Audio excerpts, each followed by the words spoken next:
Good morning, true crime friends. How you doing? Listen, last week we talked about Dima Towers, right? The state of Florida versus Dima Towers. That little evil demon. I mean, I should not judge him, and he's presumed innocent, even though he's super duper evil. Look, so this is part 2. I think this is the next part of the series. I have a whole Dima Tower playlist. It's linked in the description box of this video, so you can go there to get all caught up. But in the meantime, you know what you need to do. Please like this video, subscribe to the channel, share it out, and hype this video. It's early in the week, and you get 3 hypes a week. Oh, pretty please, can I have at least 2 of those? Thank you so much. Me and you, we're gonna get to 30,000 subscribers together, and then we'll have a big 30K celebration. Okay, so look.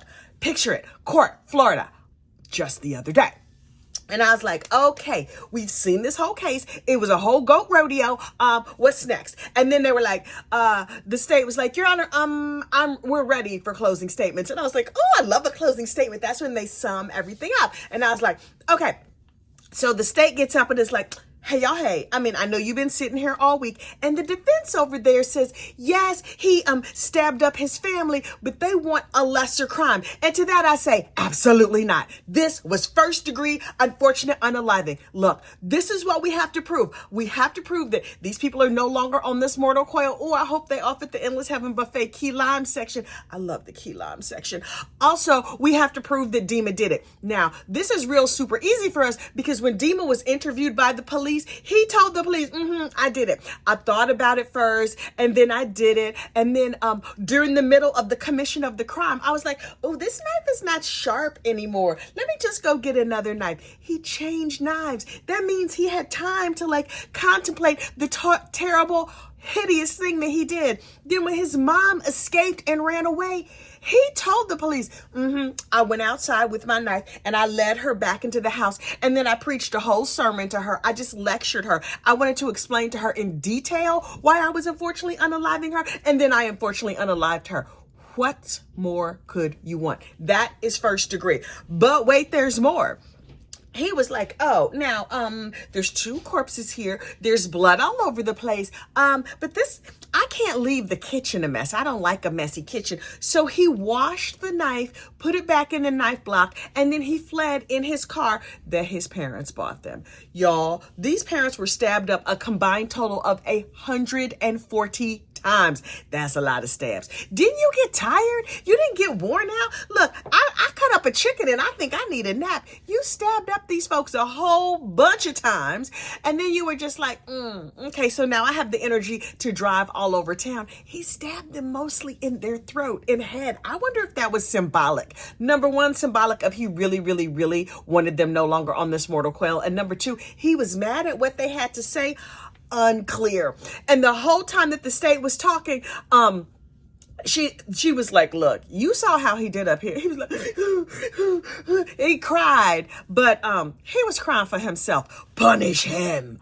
So that was the state's closing. And I was like, very good. Golf claps. And then the defense got up there and I was like, sir, what could you possibly say? And the defense was like, look, this is a tragic situation.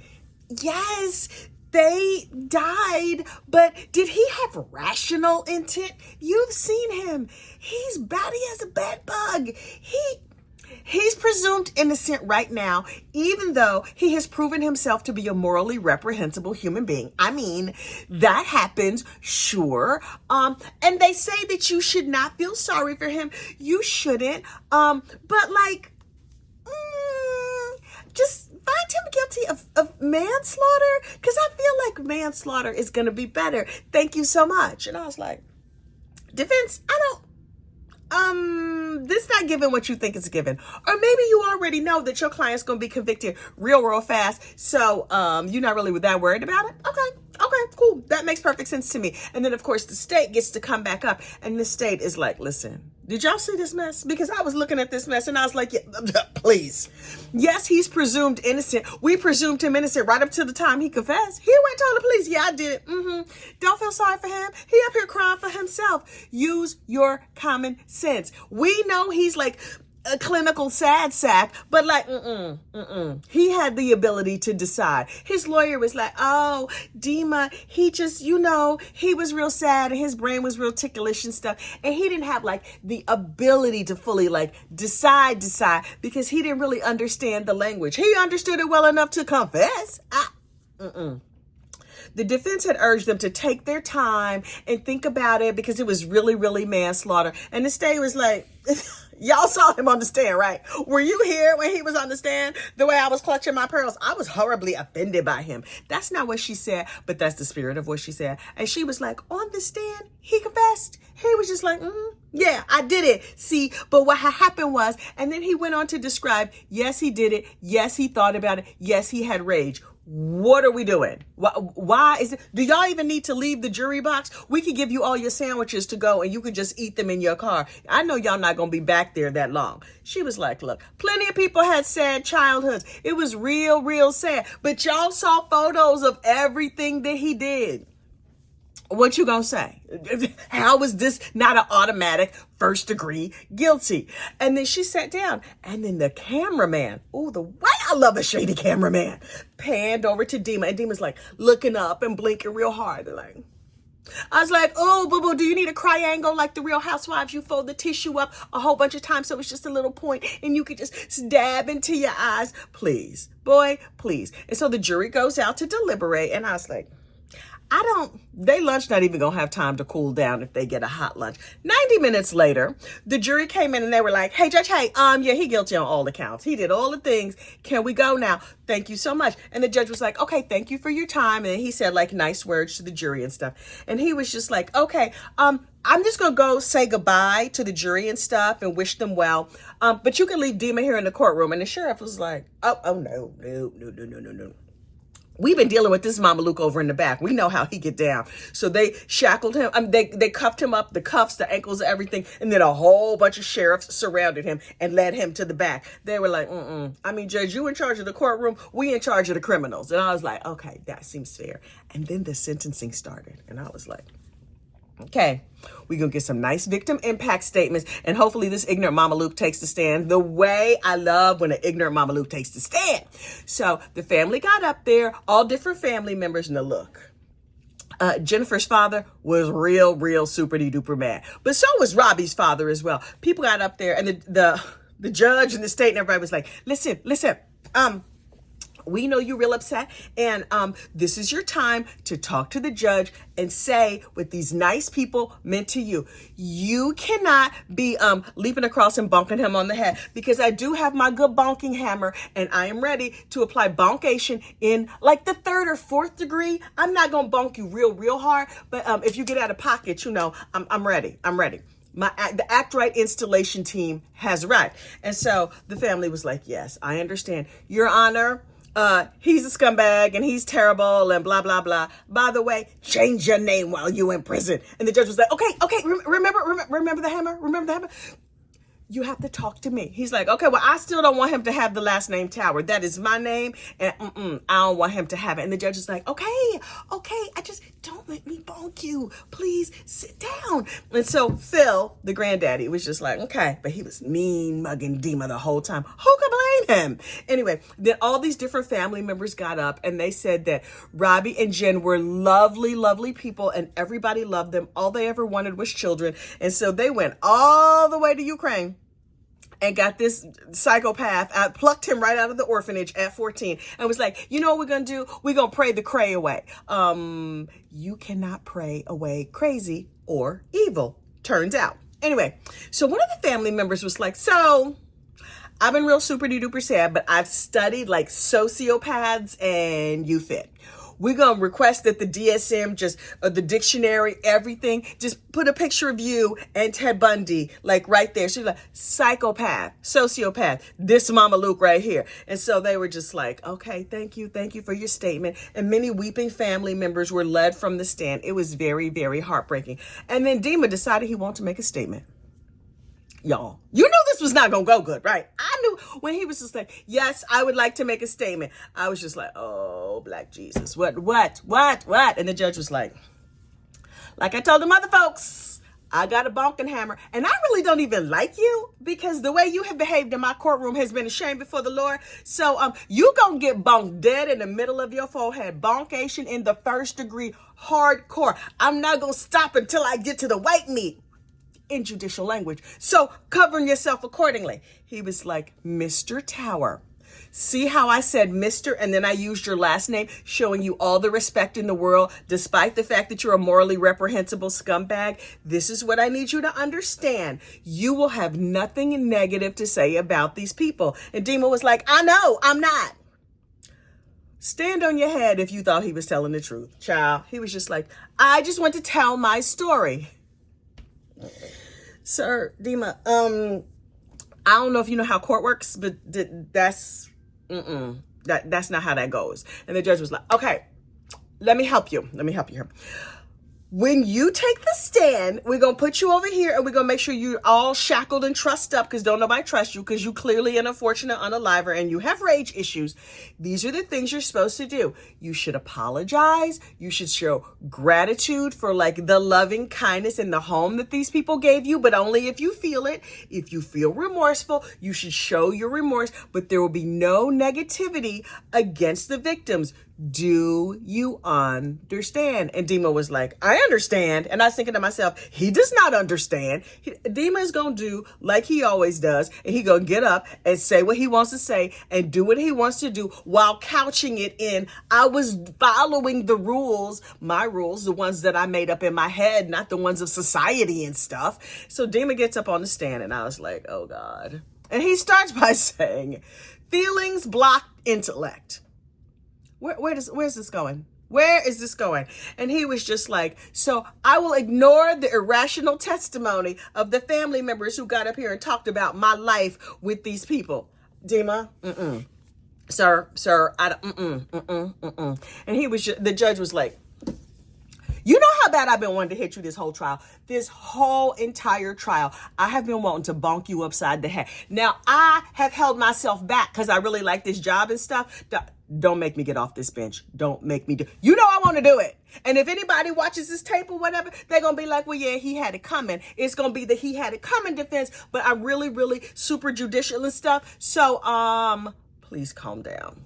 And so Dima was like, okay, I'm just speaking the truth. We live in an unmanly world. We live in an ungodly world. And the judge was like, is this the apology? Because this don't sound apologetic to me. I don't care what kind of world you think you live in. I'm going to need you to cut to the apologizing portion of your statement. And Dima was like, I'm apologizing. Sir, that's the judge.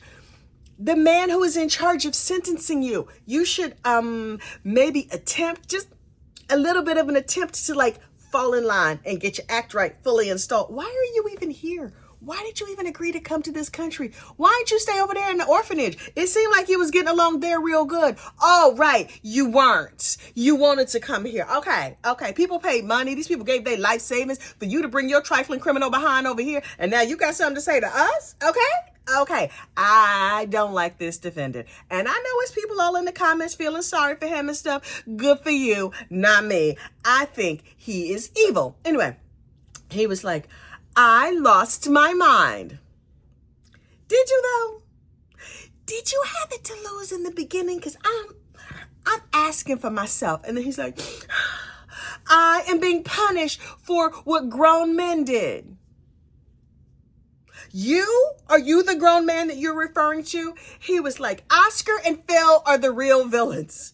Okay, in case you didn't know, Oscar and Phil, those are his two grandfathers. Because according to Dima, from what we could gather, men are supposed to run the household. And if a man properly runs his household, he puts that woman in her place and he tells her what to do and everything falls in line just perfect. Like it's falling in line for you, Dima. So according to Dima, his problem is not that he unfortunately unalived these people. The real problem is that women were allowed to have a voice, and that's ungodly. I'm just piecing it together from what he said because what he said ain't make no sense to me. Anyway, the judge is like, listen, we got two choices. We got two choices over here. I could begin the public bonkation, or we could just remove him from the stand. But like I said, since I really like this job a real lot, go on, sit yourself down. Go on. Get Get out of here. So he sent him back to his chair. And Dima was real mad. Oh, poor little Tink Tink. Anyway, so the judge was like, okay, now that order has been restored to the court and I did not have to go upside this fool's head, I would just like to say that the Towers as a family seemed really lovely. They will be missed by the community. They were a selfless couple. And I understand that you, as the family members and their friends, everybody is real super duper sad. You can carry them in your heart forever. And that's what I hope you will do, because they were clearly good and he is purely evil. And then the judge was like, and Mr. Tower, I restrained myself, and for that, I'm giving myself plenty of credit. The way I want to hit you real bad, you have no idea, but I did not, so kudos to me. Also, Mr. Tower, see, I'm using your name, and I'm putting a Mr. in front of it, so this looks real respectful on the record, when really, I'm just mean mugging you as hard as humanly possible. The way I want to hurt you. And he was just like, Mr. Tower, you are an evil spirit. To which Dima pipes up in court and says, you talking foolishness. The judge goes on, you have demonstrated no remorse. And Dima is just like, I have full remorse. Just because I didn't show it doesn't mean I'm not feeling it. Well, I guess you got a lifetime to feel it down there in the prison, boo-boo. And so the judge was like, so let's see, what's the max? What's the super maxi max I can give him? Okay. So for the unfortunate unaliving of Robbie Tower, you will get a life sentence. For the unfortunate unaliving of Jennifer Tower, you will get another life sentence. And a lot of times we just run them concurrent, but in this case, they will be run consecutive. Additionally, for fleeing the police, what degree was that? What degree felony? Third. Okay, so the max is 5 years. I feel real bad about that I can't give you more than that. I would also like to lobby the legislature for the bunkation penalty, so anybody in the community who's interested can just take my my hammer of justice and come and just bonk you upside the head real good. But something tells me the prison system's gonna help you get all straightened out, or not, whatever. So you have life plus 5 years. And then he was just like, additionally, you are to have no contact with any of the family members or friends or anybody who ever thought about the Towers. And the judge was like, oh, and then he was just like, oh, and I'm going to assess fees and fines or whatever. Then he was like, state defense, is there anything else I could sentence him with? If you got anything at all. I'm in a sentencing mood, and so I would like to stack as much on top of him as I can, because he's clearly pure evil. And they were like, no, Your Honor, that bunkation penalty has not been enacted yet by the local legislature. Maybe we can revisit if you get that passed through, state senate or whatever. And he's like, okay, thank you so much. I will take that under advisement. I believe I will be sponsoring that bill. And then he's like, okay, so we're good? We're good. And Dima shouts out, what about the truth? Sir, you gonna have to tell the truth to your bunkie, because us over here, we don't care. We don't, not a care to spare. No. And the judge says, child, and this is the icing on the top of the cake. He was like, good luck to you. And then he adjourned court. And I was like, yeah, good luck down at prison. Enjoy prison prom with your new date, Bubba. Anyway, something tells me that Dima is maybe not going to fare that well in prison. He does not seem like an order Muppet. He seems very much like a chaos Muppet. And I love that for him. He's also very diminutive. Maybe he's 5'3", 5'4". He's a teensy little, he's a pocket-sized criminal. So, yeah, some of them big giant criminals, I get the feeling they're going to show him the way, and not in Bible study. It's not going to go good for him. And I, for one, could not be happier. Listen, y'all stay safe out there, and I will see you next crime. Bye.